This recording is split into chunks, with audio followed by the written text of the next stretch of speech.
दोस्तों, मेरे YouTube channel पर मैं आपका स्वागत करता हूं। और ये जो वीडियो है ये हम राष्ट्रपिता महात्मा गांधी के जीवन पर हम बना रहे हैं। और हमारा उद्देश्य ये है कि ये एक सीरीज़ ऑफ वीडियो हम बनाएं जिससे बापू के जीवन की सारी जानकारी उपलब्ध हो सके, सभी को उपलब्ध आसानी से हो सके और लोग जान सकें उनके बारे में। तो इस वीडियो में उनके जीवन के बारे में हम थोड़ा सा चिंतन करेंगे।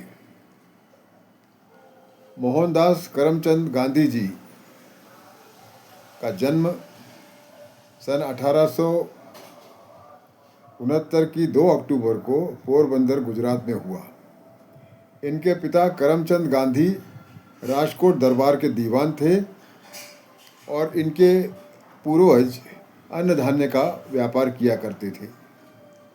इनकी माता पुतलीबाई अत्यंत ही धार्मिक महिला थी और पूजा पाठ किए बिना भोजन ग्रहण नहीं करती थी। गांधी जी की प्राथमिक शिक्षा राजकोट में ही हुई।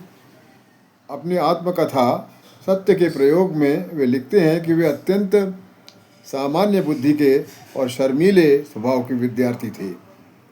बचपन में उन्होंने श्रवण पितृ भक्ति पुस्तक पढ़ी और राजा हरिश्चंद्र नाटक देखा, जिसने उन्हें बहुत प्रभावित किया। अत्यंत कम उम्र में उनका विवाह कस्तूरबा जी के साथ हुआ। सन 1887 में उन्होंने राजकोट भावनगर से मैट्रिक की परीक्षा पास की। उनके करीबी पारिवारिक मित्र ने पिता की मृत्यु के पश्चात उनकी माता और ज्येष्ठ भाई को इन्हें विलायत भेजने की सलाह दी। घर की आर्थिक स्थिति साधारण होने के कारण बड़े भाई ने धन की व्यवस्था की, लेकिन यही एक अवरोध नहीं था। उस समय समाज में ऐसी सोच थी कि विलायत जाने वाला व्यक्ति वहाँ मांसाहार और मदिरापान करने लगता है, जिससे धर्म नष्ट होता है। और फिर उनके परिवार को जाति से बाहर कर दिया गया। फिर भी उनके परिवार ने इसे अनदेखा कर उन्हें विलायत जाने की अनुमति दे दी और इस तरह 4 सितंबर 1888 को वे पानी के जहाज़ से, उस समय हवाई जहाज नहीं था, विलायत बम्बई से लंदन के लिए निकल पड़े। उसके बाद लंदन में उन्होंने बैरिस्ट्री की परीक्षा पास की और वापस राजकोट आ गए और बम्बई और राजकोट में उन्होंने वकालत शुरू की। लेकिन वकालत कोई उनकी खास चली नहीं। ऐसी परिस्थिति थी और घर का खर्च कैसे चले ये प्रश्न था। शादी भी हो चुकी थी।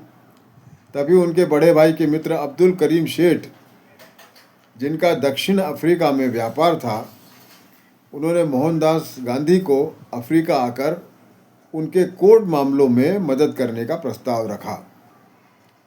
अब यहाँ ये जान लेना ज़रूरी है कि वो गुलामी का दौर था, अंग्रेज़ों का साम्राज्य था, इसलिए जाना आना सरल था। भारतीय लोगों की कोई पहचान नहीं थी।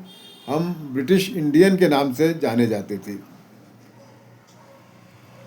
और इनके कहने पर उन्होंने कहा इनकी रहने की इत्यादि की व्यवस्था के अलावा हम इनको 105 पाउंड प्रति माह वेतन देने का भी प्रस्ताव रखा उन्होंने।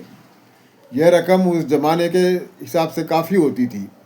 अतः परिवार ने स्वीकार कर लिया और गांधी जी दक्षिण अफ्रीका के लिए निकल पड़े।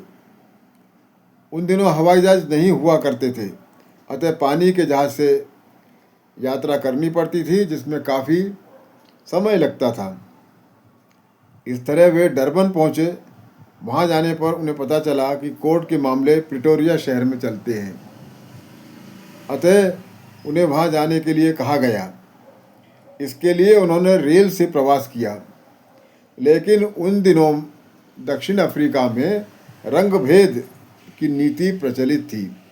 ये रंगभेद की नीति ऐसी है कि उस समय में अंग्रेज जो ब्लैक लोग थे, जो काले लोग थे, जो भारतीय लोग थे, अफ्रीकन लोग थे, या जो गोरे नहीं थे, उनको बहुत ही अमानवीय उनके साथ व्यवहार किया जाता था। उनको सेकंड क्लास सिटीज़न का दर्जा दिया जाता था और बहुत सारी सुविधाएं भी उनको उपलब्ध नहीं होती थी।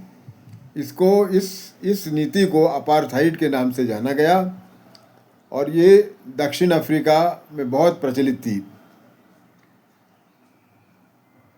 अतः गांधी जी अब यहाँ जब पहुँचे तो उनको प्रवास के लिए उन्होंने प्रथम श्रेणी का टिकट लिया, लेकिन प्रथम श्रेणी का टिकट होते हुए भी गांधी जी को एक छोटे से स्टेशन पर धक्के मारकर बाहर फेंक दिया गया और कहा गया कि प्रथम श्रेणी में सिर्फ गोरे ही बैठ सकते हैं। ये उनका पहला कड़वा अनुभव था।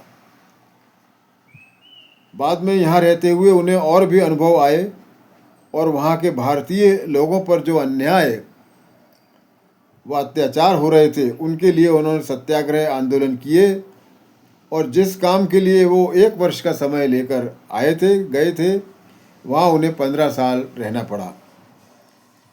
यहाँ उनको सफलता मिली और उनकी वकीली भी खूब चली। इस तरह वे 1915 में भारत वापस आए, लेकिन महात्मा गांधी जी को साउथ अफ्रीका में जो आंदोलन किए उन्होंने, उससे उनको बहुत फ़ायदा हुआ।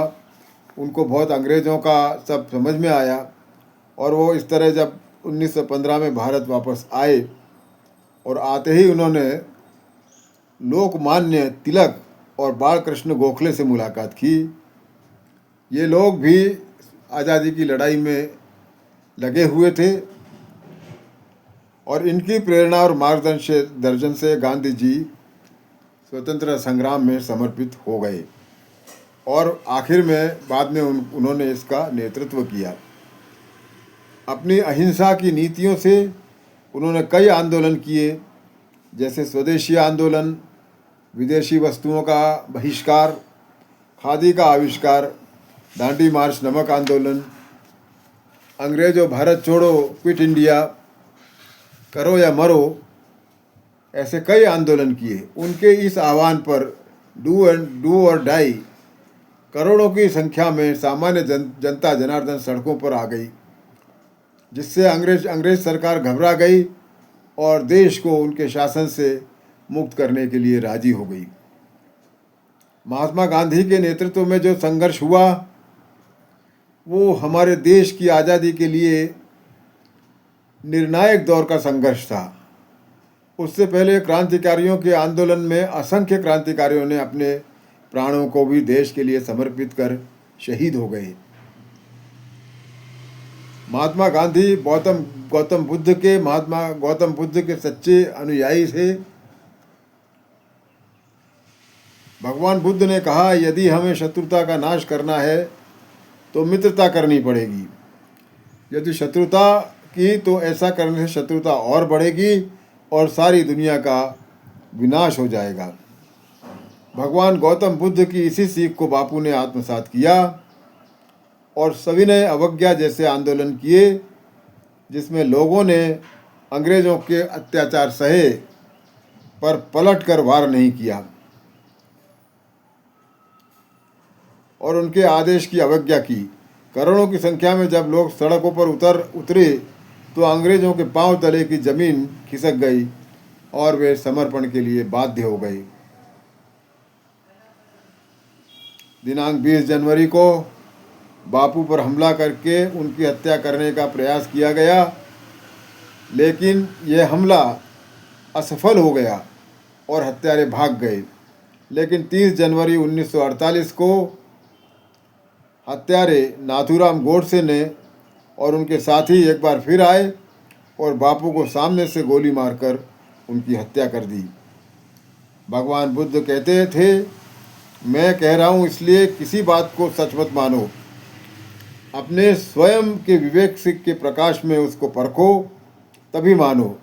अपनी आत्मकथा की प्रस्तावना में ही बापू लिखते हैं, मौसम कौन कुटिल कल खल कामी, जिन तनु दियो ताहि बिसरायो, ऐसो निमक हरामी। महात्मा बापू कहते हैं कि मैंने मेरी आत्मकथा में पूरी कोशिश की कि मैं सत्य को उजागर करूं अपने बारे में, लेकिन मेरे अंदर भी, मैं इंसान हूं, मेरे अंदर भी दोष हैं। इसको वो सबके सामने उसकी किताब में स्वीकार करते हैं। तो ये इसके बारे में हमने आज चिंतन किया। अगले वीडियो में हम और महात्मा गांधी जी के बारे में कुछ नई बातों का, कुछ और बातों के ऊपर चिंतन करेंगे। धन्यवाद।